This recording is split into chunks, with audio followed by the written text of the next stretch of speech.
Welcome to the Breckenridge Zone's e-cast of the Bare Facts for November 12th, 2011. I am your host, T.R. Urside. Our goal is to peel away the spin, the doublespeak, the gobbledygook, to ask the obvious and not so obvious questions that have gone unasked, to turn a spotlight on the reality that politicians and voters seem determined to live in willful denial of. We seek to bring critical thinking and logic to bear on public policy by generating open debate based on the facts that are exposed by peeling away the layers of twaddle and chicanery. As it says in the Tao of James, in all things there are three choices: yes, no, and no choice, except in this: I either choose the truth or I am deceit.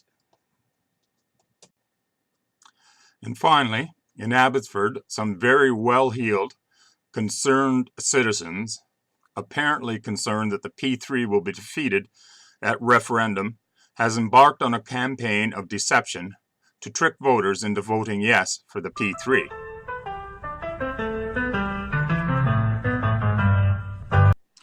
As you can see in the picture of the sign, a group of concerned about the P3, but not about Abbotsford citizens, has embarked on a campaign to deceive voters in Abbotsford into thinking the vote on November 19th is about whether to increase the water supply, yes, or not to increase the water supply, no, thus tricking voters into voting yes to the P3 because they think they are voting about whether to upgrade the water supply, rather than the truth, which is they are voting whether to use a P3 to upgrade the water supply, yes, or to use a more economic and efficient method to upgrade the water supply by voting no to the P3.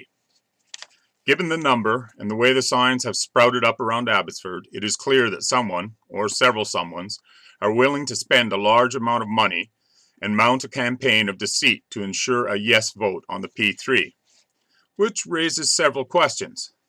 Can any group of concerned citizens put up signs designed to trick and deceive voters into voting the way the concerned citizens want them to vote during a municipal election and or on a referendum issue? Since these signs of deception refer people to the City of Abbotsford's P3 propaganda promoting site, are the Mayor and Council culpable if the City does not put up a statement that makes it clear that the November 19th vote is about whether to use a P3, not about whether to increase the water supply? Does the existence of these signs, clearly intended to deceive voters into voting yes, bring the validity of a yes vote approving the P3 into question and open the door to a court challenge of any yes outcome? If anyone can post deceptive signs, or those posting deceptive signs are not required to identify themselves, do we not need to change the laws governing municipal elections to prevent the use of deception to bring about a desired result on a referendum, or to influence who is elected to civic office? Laws that require the concerned citizens be identified?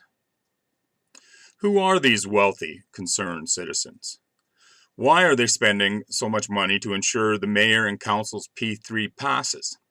What, if any, effect did these concerned citizens and their deep pockets have on the decision to go with a P3, despite the overwhelming evidence a P3 is the poorest choice to use for the upgrade? That's the Bare Facts for Saturday, November 12th, 2011. Remember, your best defense against politicians, media, big business, and others seeking to bamboozle you and manipulate you is thinking.